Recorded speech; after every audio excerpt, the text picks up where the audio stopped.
Olá, quero saudar todos os irmãos, membros da Igreja Batista de Dom Pedro, e a todos aqueles irmãos que estarão nos assistindo hoje.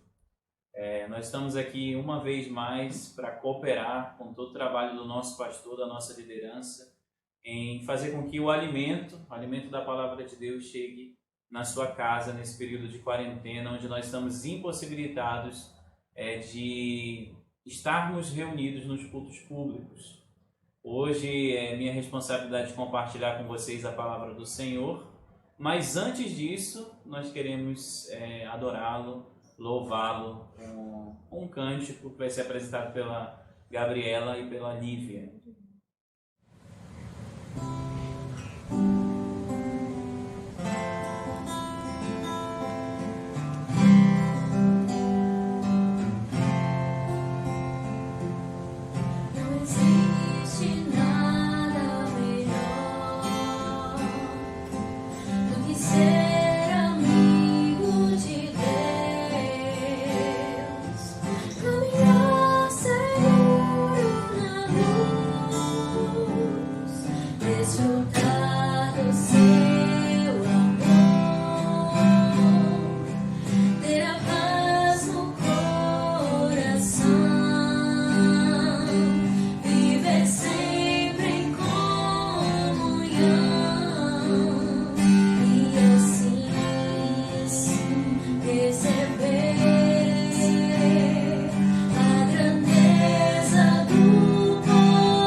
Olá, mais uma vez. Vamos para o nosso devocional. O devocional foi escolhido baseado na ênfase do mês de abril. A ênfase cujo tema é exercita-te a ti mesmo na piedade, buscando uma vida dedicada ao ensino bíblico através das disciplinas espirituais. E a divisa está em Atos 5:42, que diz o seguinte: e todos os dias, no templo e de casa em casa, não cessavam de ensinar e de pregar Jesus, o Cristo. E pensando nessa ênfase nas disciplinas espirituais, eu fui direcionado pelo Senhor a trazer um devocional em Salmo 119, versículos 97 ao 104. Devocional focado, na palavra do Senhor, no amor à palavra do Senhor. E aí eu quero tratar alguns pontos com os irmãos. Vou fazer a leitura aqui. Como eu amo a tua lei, medito nela o dia inteiro. Os teus mandamentos me tornam mais sábio que os meus inimigos, porquanto estão sempre comigo. Tenho mais discernimento que todos os meus mestres, pois medito nos teus testemunhos. Tenho mais entendimento que os anciãos, pois obedeço aos teus preceitos. Afasto os pés de todo caminho mau para obedecer à tua palavra. Não me afasto das tuas ordenanças, pois tu mesmo me ensinas. Como são doces para o meu paladar as tuas palavras, mais do que o mel para minha boca. Ganho entendimento por meio dos teus preceitos. Por isso odeio todo caminho de falsidade. A minha oração é que, de alguma forma, o Senhor seja engrandecido, seja glorificado, e eu, você que está assistindo, que nós sejamos edificados por Ele. Carecemos muito da sua graça, da sua misericórdia, e por isso eu faço essa oração breve, mas uma oração de um coração que deseja realmente ser abençoado por Deus, também deseja que você seja. Pensando então no livro dos Salmos, há algo na literatura que sempre me chamou muita atenção na faculdade. Eu sou formado em letras, pela graça do Senhor. E eu lembro como se fosse hoje, quando a minha professora falou que a história narra os eventos da humanidade, os eventos no curso da humanidade, enquanto que a literatura descreve o coração das pessoas diante de tais eventos. Então, nós temos a história,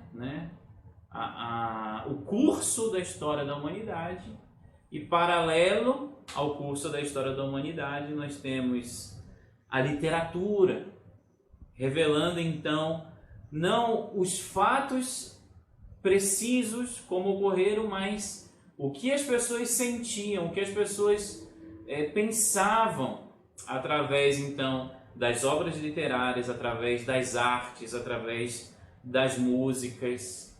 E eu não consigo fazer uma distinção diferente quando eu vejo o gênero narrativo nas escrituras e o gênero poético. E o livro dos Salmos, ele faz parte do gênero poético. O livro dos Salmos são coletâneas de orações e canções. E o desejo, então, do autor dos Salmos, ao utilizar esse gênero, ele tinha, então, por finalidade informar para transformar o coração. Ele, então, escrevia sua oração, ele escrevia sua canção com a intenção de tocar nos sentimentos, de tocar nas emoções, para, então, assim, informando, para, então, transformar o coração. Nós podemos usar como exemplo o próprio pecado de Davi, o adultério de Davi. Nós vemos, então, a história sendo narrada nas Escrituras de maneira clara, de maneira precisa, de maneira, vamos dizer assim, seca. E aí nós, então, olhamos para o Salmo 51, Salmo de confissão do pecado de Davi, e esse Salmo, então, comunica sentimentos ao nosso coração, de tal forma que nós podemos sentir, parece que de alguma forma até participar, sofrer junto com Davi diante da dor que o seu pecado causou ao seu próprio coração. Portanto, em termos literários, a história tem por característica informar com exatidão os fatos, enquanto os gêneros, como o gênero dos Salmos, faz uso da poesia, da música como recursos para comunicar a emoção do leitor. Isso é verdadeiro para qualquer salmo, inclusive os salmos didáticos. Justamente o Salmo 119, que é um salmo da lei, é um salmo didático. Tenha essa informação consigo ao ler os salmos e ela vai auxiliar você na compreensão e na aplicação de tudo que você estiver lendo enquanto estiver, né, se alimentando das palavras do Senhor no livro dos Salmos. Principalmente porque a finalidade desses salmos é a conversão das nossas afeições. Afirmo que tal é o objetivo porque é perceptível geralmente nos salmos, os salmos indicando uma mudança de coração. Algumas vezes demonstrada na mudança de atitude do salmista em relação às pessoas, em relação às circunstâncias adversas, em relação ao próprio Senhor.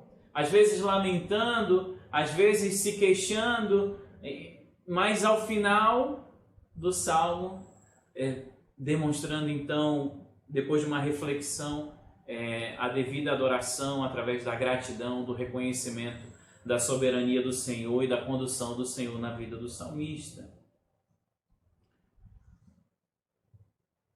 Os salmos então ajudam na manutenção do nosso amor ao Senhor e eles demonstram então transformação de vidas em muitos deles.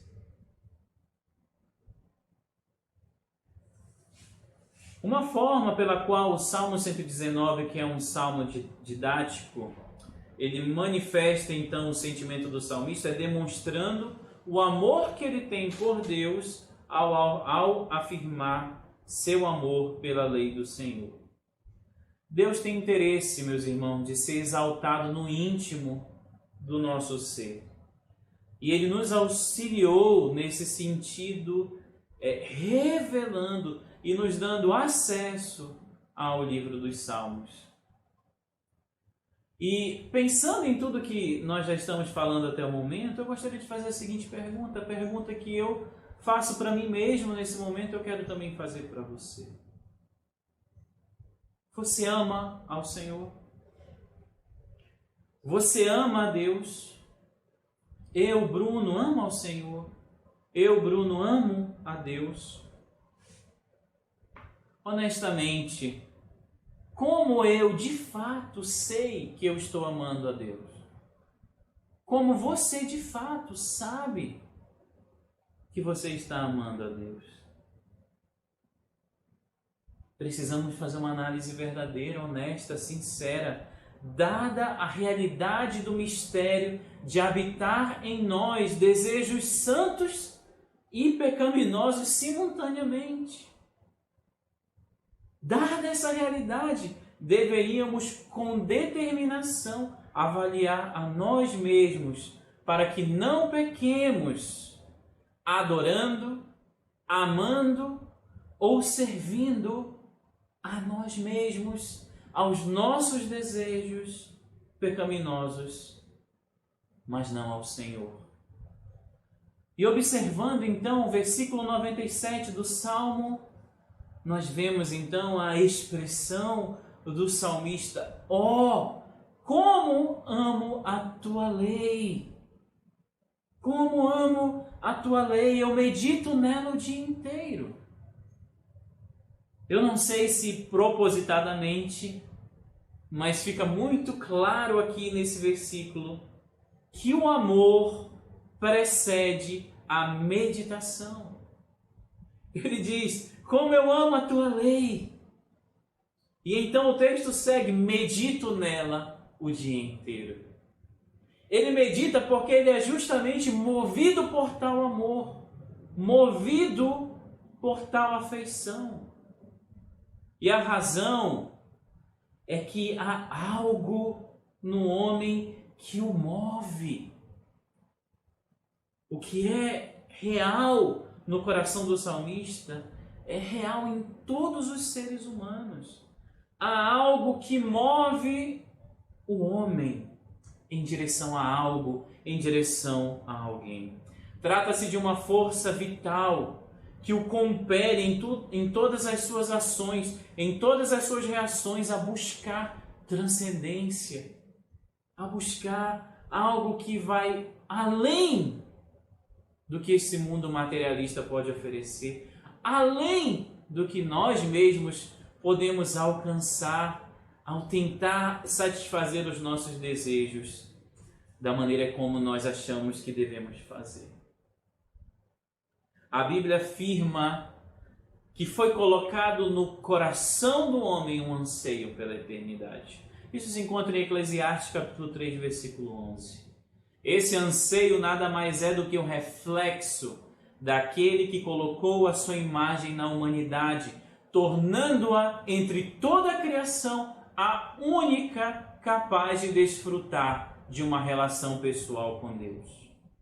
O homem, em sua constituição, ele é fome e sede de Deus.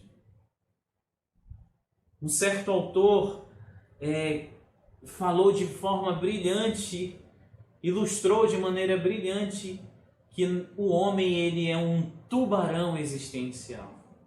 Que de fato eu e você e toda a humanidade, nós somos tubarões existenciais. Estamos sempre nos movendo, estamos sempre buscando algo, à procura de algo ou de alguém.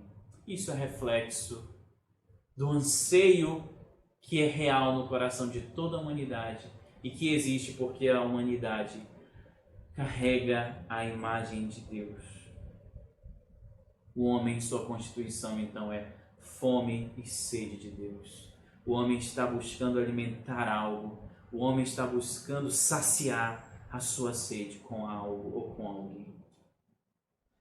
Depois da queda, aquilo que era perfeito, a fome que não existia, a sede que não existia, não cessou. Pelo contrário, ela foi, então, intensificada.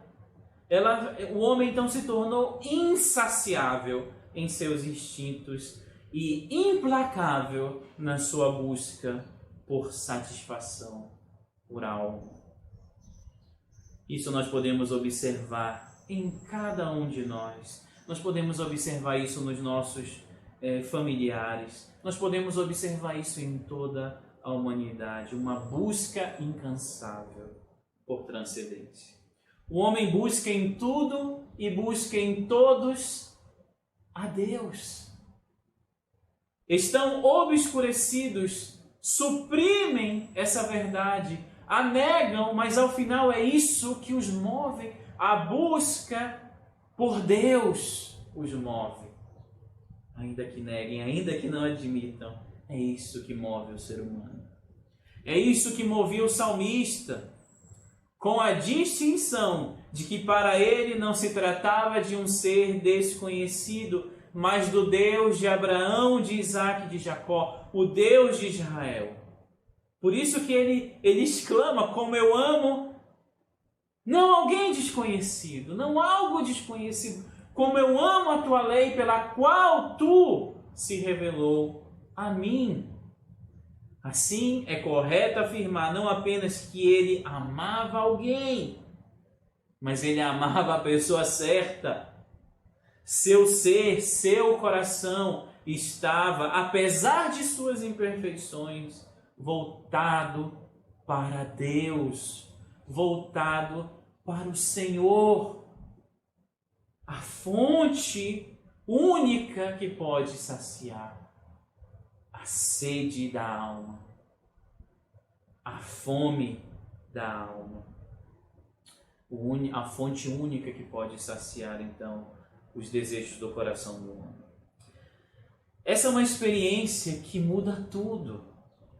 E aqui eu quero trazer uma imagem que foi trazida por A.W. Tozer em um de seus livros, onde ele fala desse encontro.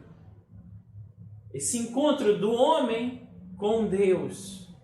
E ele ilustra da seguinte maneira: é como uma pessoa no meio da multidão, buscando então a outra pessoa a quem ama.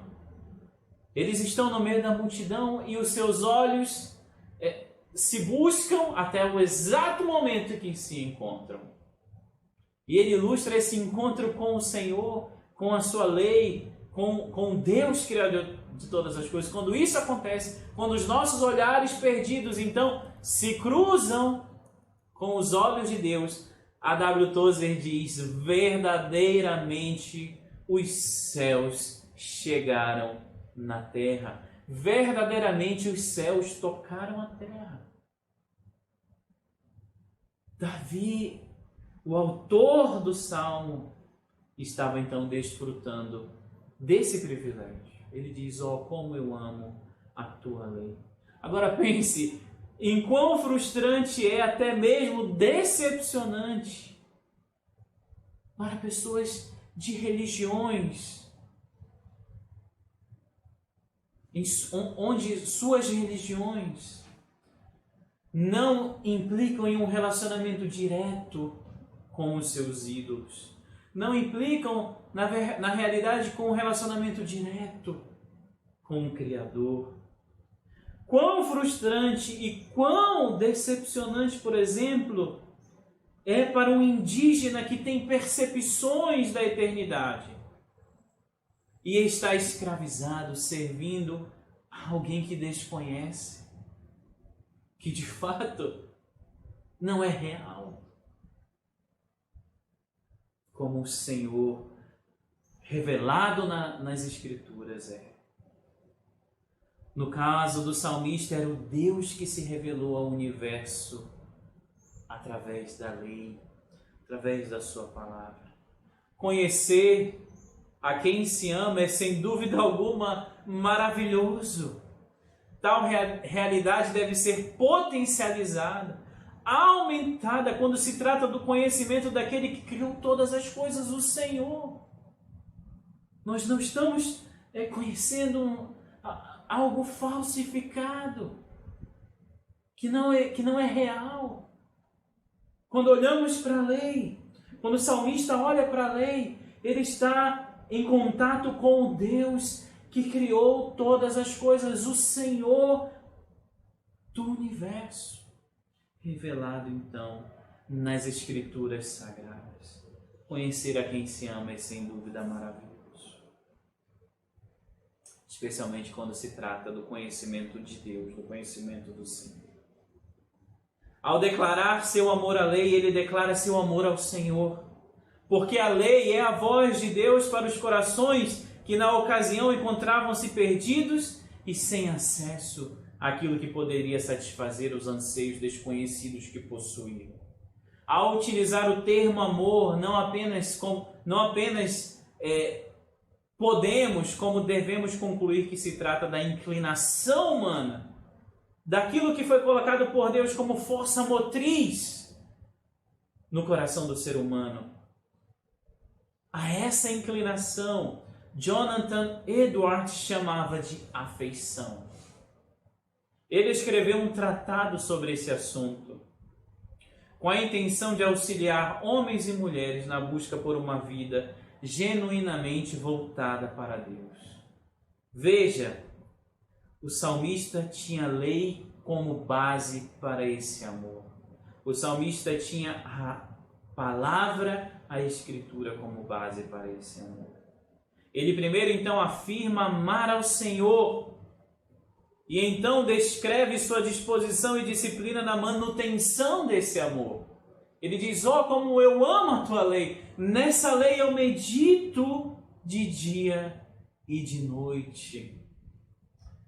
A razão não nos é dada de um todo clara, não nos é de um todo clara, mas podemos, pelo relato bíblico, afirmar que conhecimento não é sinônimo de santidade. E eu quero que a gente veja isso no texto que foi lido hoje. Não nos é de um todo claro, mas nós podemos apreender isso. Toda a Escritura, especialmente no texto de hoje. Vejamos o exemplo de Davi mesmo. Como já mencionamos, ele era um rei ungido por Deus. e dispunha de todos os recursos possíveis para exercer seu reinado em adoração ao Senhor. Ele conhecia a lei, mas quando deixou de amar ao Senhor, ele caiu em pecado. Ele adulterou. Ele conhecia o Senhor, ele conhecia a lei. Mas quando o seu amor, a sua afeição não estava voltada para o Deus que se revela através da lei, e estava voltado para o seu próprio desejo, ele caiu, ele pecou, ele adulterou. De alguma forma, a sua inclinação, as suas afeições por Deus não eram mais genuínas. Nós podemos também pensar no exemplo neotestamentário de Pedro. Ele conviveu com Jesus, ele testemunhou os seus milagres, mas ainda assim, quando suas afeições se desviaram de Cristo, o Filho do Deus vivo, ele o negou. Conhecer as Escrituras, mas não ter afeição por Deus, não produzirá a piedade, não produzirá transformação nas nossas vidas. Mas quando nós amamos ao Senhor e nos voltamos então para a sua palavra, como o salmista fez aqui, os resultados são notórios, são visíveis no nosso íntimo e na nossa maneira de viver. A verdade é que podemos maquiar e enganar a nós mesmos acerca da realidade de nossos corações. Por isso eu pergunto, você ama a Deus? Eu amo a Deus? Honestamente, como nós estamos seguros disso? Quais são as evidências que eu apresento na minha vida de que de fato o ame? Que evidências você tem apresentado na sua vida que evidenciam o seu amor por Ele? Podemos crer piamente que amamos ao Senhor e a sua lei quando na realidade não o amamos. E isso pode acontecer mesmo meditando na Bíblia dia e noite. A prática das disciplinas espirituais só terão valor para a nossa vida e para a eternidade se as praticarmos movidos por nossas afeições por Deus, com corações voltados genuinamente ao Senhor. E aí eu quero fazer uma citação, ela é um pouco longa, mas eu conto com a sua atenção. Jonathan Edwards diz: portanto, é provável que continue sendo assim na igreja. Toda vez que a religião for vivificada de modo extraordinário, enquanto não aprendermos a distinguir com lucidez entre a verdadeira e a falsa religião, entre as afeições e as experiências salvadoras e as multiformes ostentações da aparência esplendorosa com que são falsificadas, tais falsificações, quando não discernidas, a miúde têm consequências extremamente pavorosas. Com isso, o diabo se satisfaz, fazendo que a adoração devida a Deus pelas multidões, com a intenção de ser-lhe um culto agradável e aceitável, seja acima de tudo abominável ao Senhor. Com essas falsificações, o maligno engana multidões acerca do estado da alma de cada um, fazendo as pessoas pensarem que são alguma coisa quando não são nada. Desse modo, arruínas eternamente. E não apenas isso, mas também gerem muitos a firme certeza de sua eminente santidade, conquanto aos olhos de Deus sejam os hipócritas mais abjetos. Por esses meios, ele sufoca e fere de diversas maneiras a religião no coração dos santos, obscurecendo-a e deformando com misturas corrompidas, fazendo que suas afeições religiosas se degenerem deploravelmente e às vezes por um período considerável assemelhem-se ao maná que criou vermes e ficou cheirando mal. Além de enredar e perturbar miseravelmente o entendimento de outros santos e os expor a sérias dificuldades e tentações, enredando-os numa selva da qual não conseguem sair. Com tais falsificações, Satanás anima e enche de vigor o coração dos inimigos declarados da religião. Fortalece-lhes as mãos, abastece-os de armas e lhes fortifica o castelo, Ao mesmo tempo, a religião e a igreja de Deus ficam expostas a eles como uma cidade sem muros.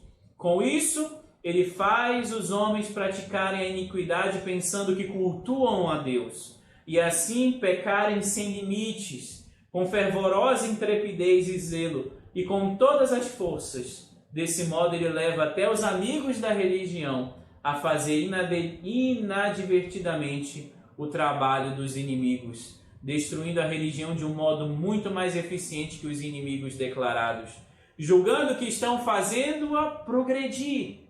Assim o diabo dispersa o rebanho de Cristo e os joga uns contra os outros com intenso ardor espiritual, na intenção de ser zelosos por Deus, e a religião degenera-se pouco a pouco em disputas vãs. Em meio ao conflito, Satanás desvia as duas partes para longe do caminho reto, conduzindo-as a extremos opostos, uma à direita e outra à esquerda, conforme as inclinações de cada uma, ou conforme são mais facilmente levadas e agitadas, até que a via média correta seja quase totalmente ignorada.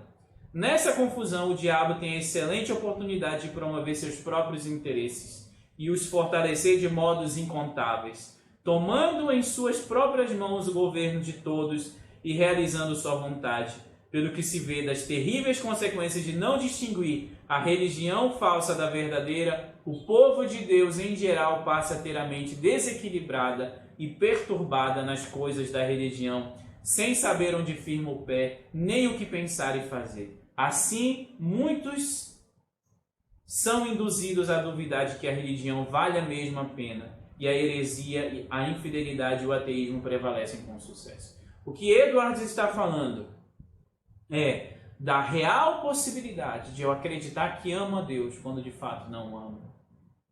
Então, você ama a Deus? Eu amo a Deus? Quais são as evidências disso? Os resultados são terríveis quando eu vivo esse engano. Na minha vida, na vida da minha família, tem implicações na igreja, tem implicações no cumprimento da missão do Senhor na terra. Nós precisamos olhar para dentro do nosso coração com honestidade. E nós percebemos então, na fala do salmista, a motivação certa, as afeições corretas, somadas ao ensino da lei. Olha o que ele afirma no versículo 102. Não me afasto das tuas ordenanças, pois tu mesmo me ensinas. Não me afasto das tuas ordenanças. Agora pense só, porque eu amo a tua lei, porque eu te amo, eu não me afasto da tua palavra. Como são doces para o meu paladar as tuas palavras, mais do que o mel para a minha boca. Porque eu te amo, porque eu amo a tua lei, porque eu te amo, Senhor. As tuas palavras são doces ao meu coração, à minha alma, mais do que o mel à boca. Ganho entendimento, no versículo 104, ganho entendimento por meio dos teus preceitos. Por isso odeio todo o caminho da falsidade, porque eu te amo. Porque eu amo a tua lei, porque eu te amo. Eu ganho entendimento e eu passo a odiar o caminho da falsidade. Tem implicações muito sérias.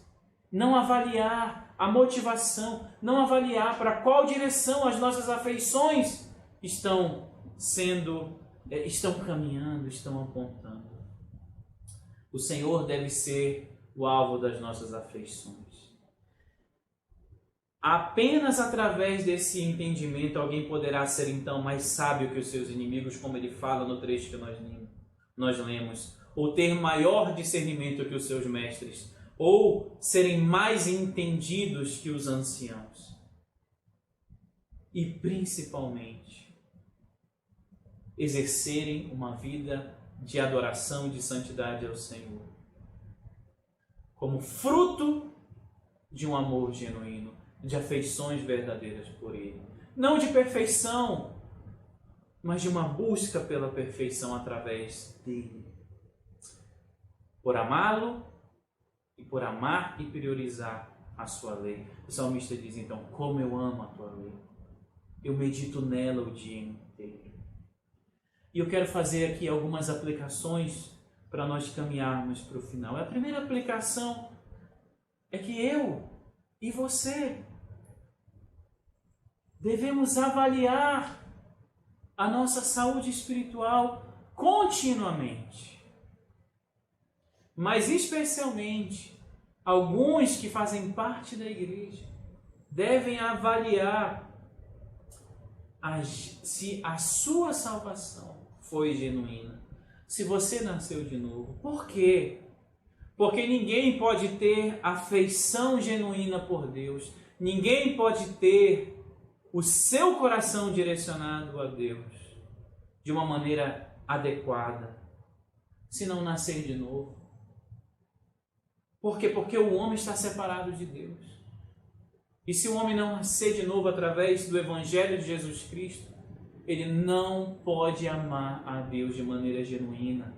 Ele não pode ter o seu coração, as suas afeições, a sua fome, a sua sede saciada. Ele continuará como um tubarão existencial.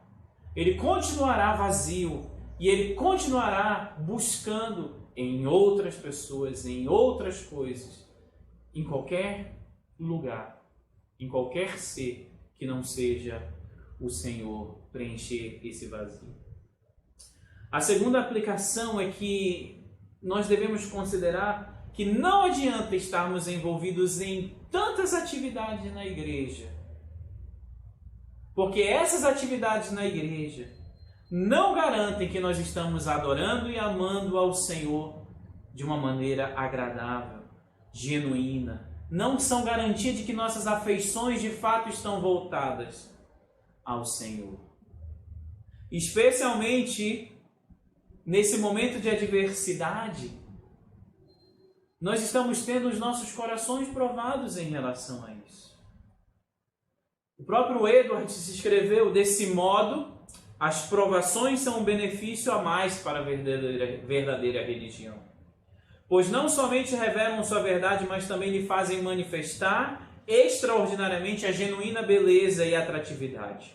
A verdadeira virtude jamais parece tão bela como quando é mais oprimida.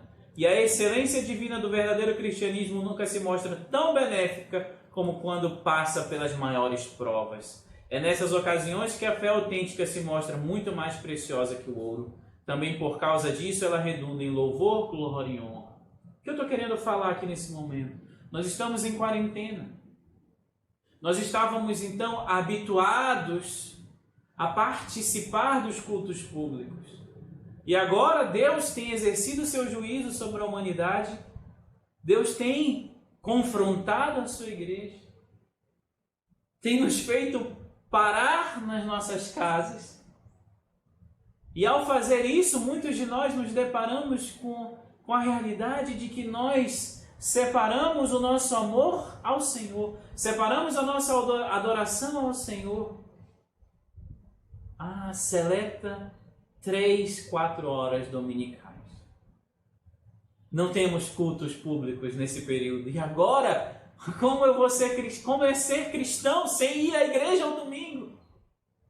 Quando na realidade, participar dos cultos públicos deveria ser uma evidência de um relacionamento com Deus. Deveria ser então o fruto de uma relação diária comprometida com o Senhor. Eu tenho sido exposto, os meus pecados estão sendo expostos ao observar o ócio nas minhas atividades semanais. E enquanto eu estive acostumado a participar de cultos dominicais de maneira vazia, religiosa apenas, sem ter a minha afeição voltada para o Senhor. Vale a pena pensar sobre isso. Outra maneira que nós podemos avaliar se nós estamos então amando ao Senhor, priorizando a palavra do Senhor, é quando nós somos mais sábios que os nossos inimigos. O versículo 98 diz isso. Agora eu pergunto para você: o nosso maior inimigo somos nós mesmos. Temos tido sabedoria para lidar com os nossos próprios pecados e com os enganos do nosso coração. Sabedoria que vem da palavra do Senhor, sabedoria que vem do próprio Senhor. A falta de sabedoria em disciplinar o nosso coração revela que não estamos amando a Deus genuinamente e não estamos priorizando a palavra dele. Mas quando nós estamos crescendo e sendo transformados e vencendo o nosso principal inimigo, que é o nosso pecado, há evidência então de amor genuíno e de prioridade na relação com o Senhor através da palavra. Quando o nosso discernimento está tão apurado, e até aqui o salmista diz que o dele estava até acima do discernimento dos seus mestres. Quando há um crescimento na compreensão do Senhor, também deve haver um crescimento na compreensão e na leitura que fazemos do mundo. Por exemplo, esse próprio período de quarentena deveria evidenciar maturidade e crescimento, mas às vezes nós vemos que não somos tão sábios e não temos um discernimento tão apurado quanto deveríamos. Deveriam nos levar a uma atitude de maturidade. Meus irmãos, você ama o Senhor. As suas afeições estão voltadas ao Senhor. Como você está consciente? Quais são as evidências de que de fato você está amando ao Senhor? Meus irmãos, nós devemos olhar para o nosso coração hoje e considerar a realidade dele. E se nós estamos em falta, se nós descobrirmos que de alguma forma estamos amando mais a nós mesmos, por exemplo, não priorizando a palavra, não aplicando a palavra na nossa vida, se nós chegarmos à conclusão de que não estamos amando genuinamente, Cristo dispõe da sua graça para os seus filhos, para que acertemos nossa vida diante dele.